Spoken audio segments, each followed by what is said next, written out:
आप सभी की वजह से मैं इस वीडियो को छोटे छोटे पार्ट्स में डिवाइड कर रहा हूँ। आई होप कि आप सभी को पसंद आ रही होगी। ठीक है, तो अब हम अपना नेक्स्ट टॉपिक कंटिन्यू करते हैं, formal and informal sector. Formal sector को क्या बोला जाता है? Organise sector. ठीक है, ये गवर्नमेंट के अंडर होता है। All the public and private enterprises who employ 10 और more hired worker called formal sector.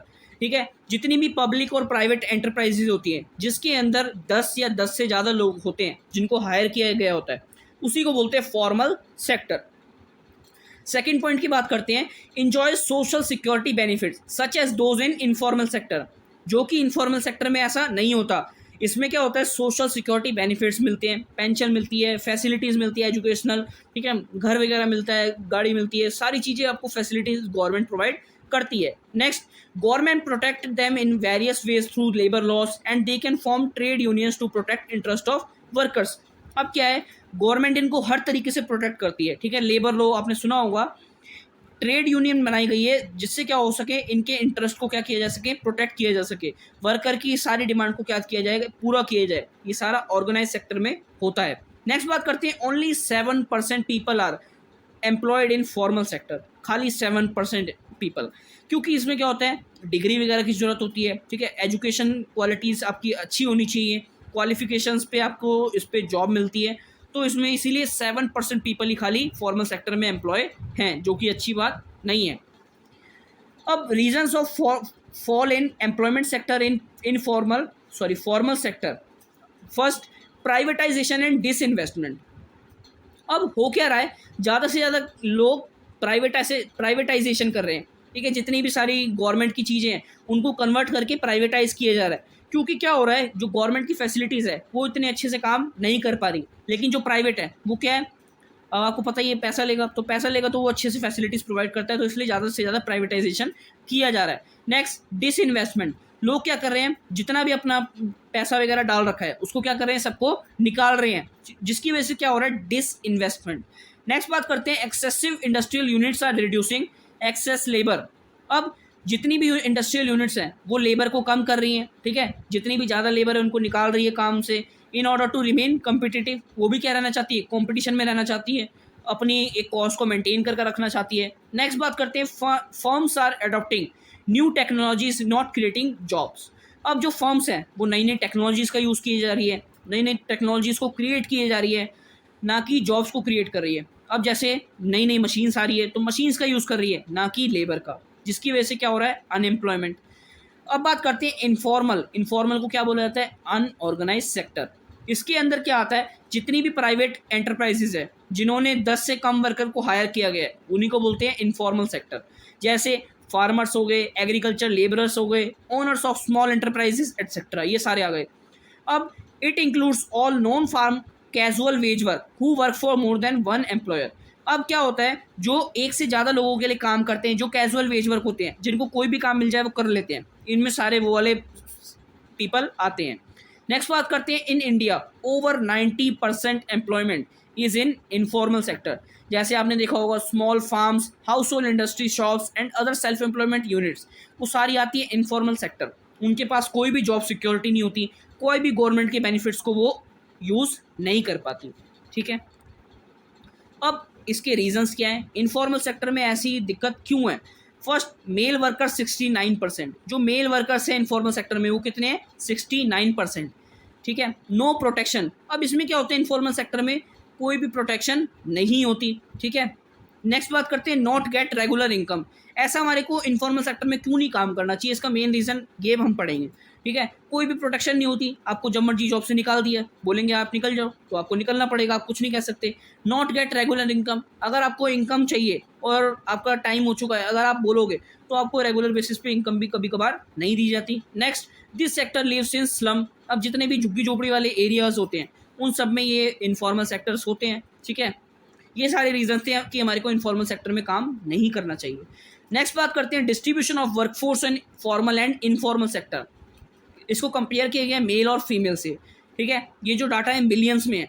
Formal sector में बात करें तो 24 मिलियन पीपल काम करते हैं मेल। ठीक है, 6 मिलियन फीमेल काम करती है फॉर्मल सेक्टर में।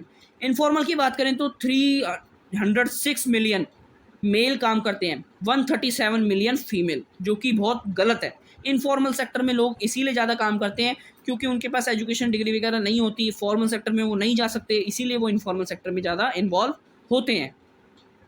नेक्स्ट बात करते हैं rising the importance of informal sector. Informal sector की इंपॉर्टेंस इस क्यों बढ़ रही है?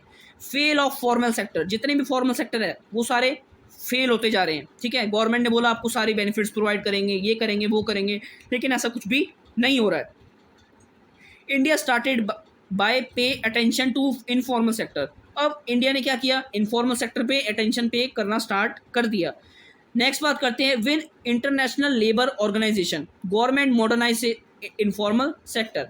अब जितनी भी बाहर की इंडस्ट्रीज वगैरह हैं, एमएनसीज हैं, उन सब की मदद से क्या किया? गवर्नमेंट ने मॉडर्नाइज किया इनफॉर्मल सेक्टर को, कोशिश की। अनएम्प्लॉयमेंट, अब बात करते हैं अनएम्प्लॉयमेंट क्या होती है।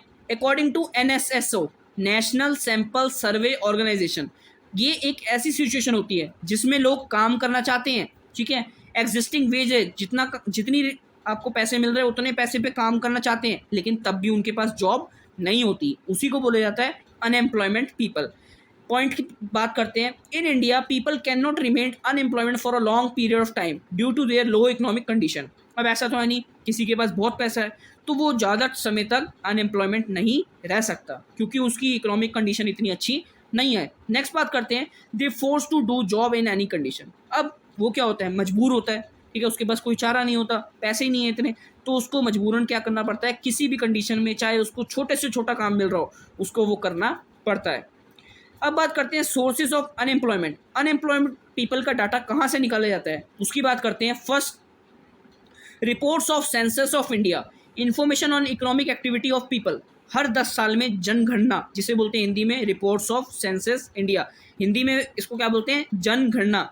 इसमें क्या है? हर 10 साल में घर घर जाके डाटा लिया जाता है कि कितने पीपल एम्प्लॉय हैं, आपके घर में कितने पीपल काम करते हैं और कितने अनएम्प्लॉयड है, ठीक है, एक ये हो गया। Second, NSSO through sample survey give annual estimate of employment and unemployment. अब जितने क्या करते हैं, इनकम वगैरह का अपना सैंपल सर्वे करवाते हैं, उसमें भी क्या होता है? पता चलता है कि एम्प्लॉयड कितने हैं और अनएम्प्लॉयड कितने हैं। Next, directorate general of employment and training.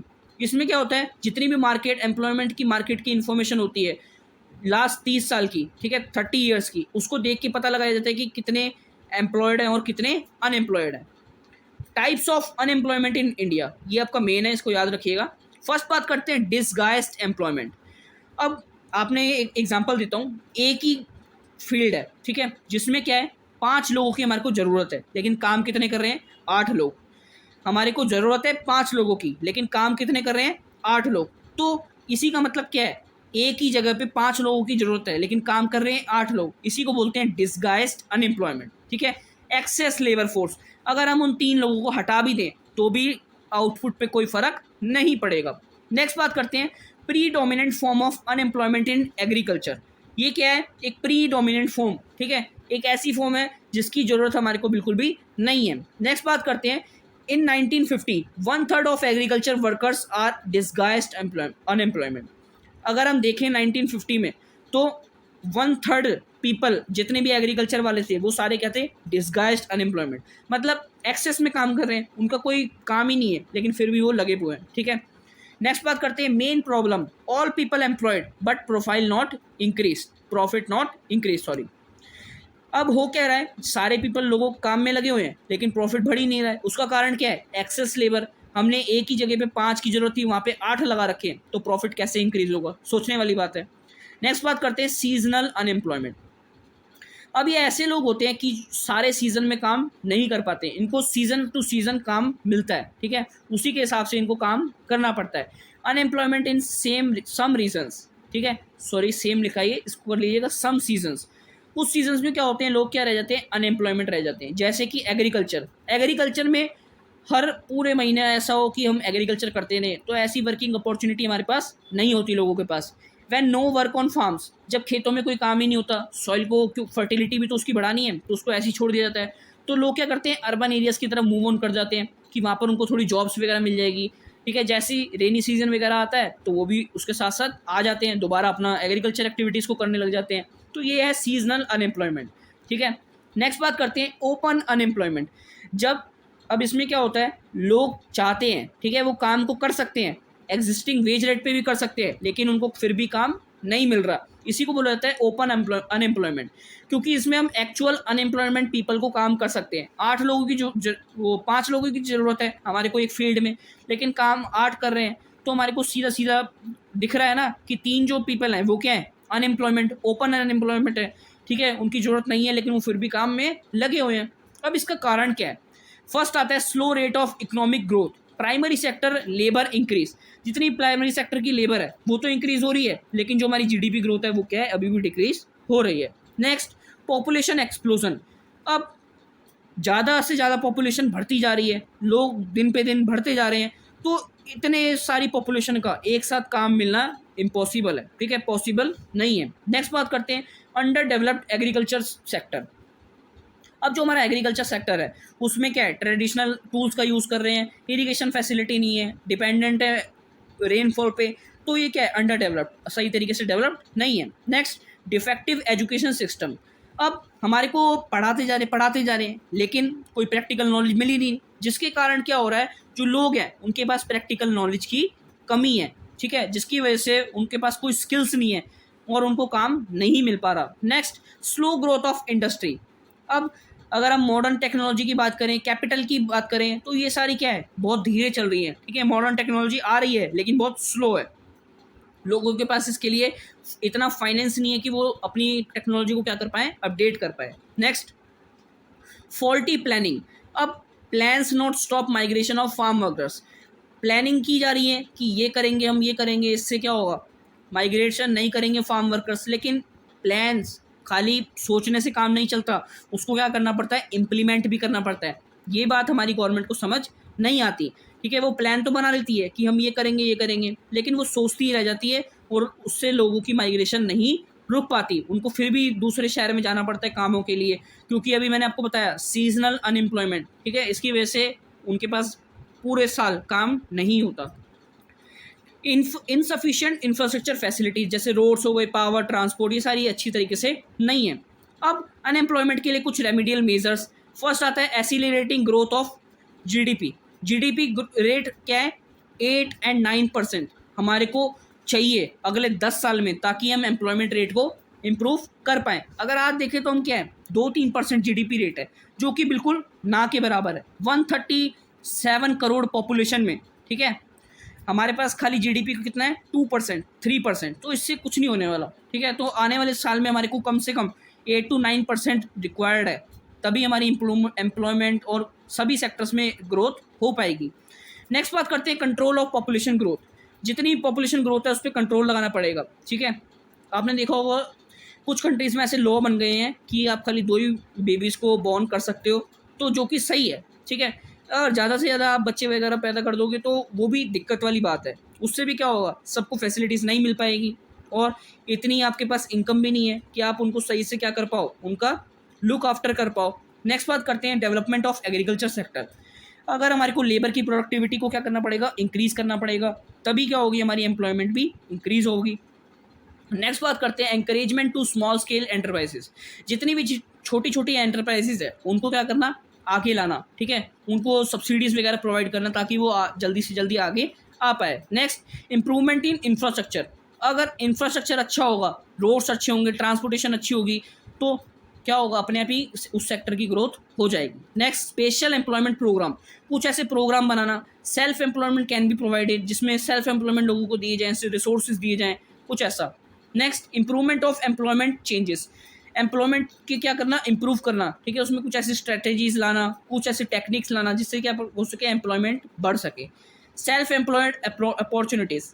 लोगों को सेल्फ एम्प्लॉयड अपॉर्चुनिटीज़ देना कि आप थोड़ा सा काम करो, हम आपकी हेल्प करेंगे, हम आपको पुश करेंगे ताकि आप और अच्छे से काम कर पाओ। Reform of educational system. जो हमारा एजुकेशन सिस्टम है उसको चेंजेस लाना। अभी मैंने आपको बताया उसमें क्या है, सारी प्रैक्टिकल नॉलेज दी नहीं जा रही, जिसकी वजह से लोगों के पास स्किल्स ही नहीं है, उनको काम ही नहीं मिल पा रहा। तो उसको क्या करना, एजुकेशनल सिस्टम को चेंज करना, रिफॉर्म करना। अब बात करते हैं एम्प्लॉयमेंट जनरेशन पॉलिसी। फर्स्ट आते हैं डायरेक्ट एम्प्लॉयमेंट।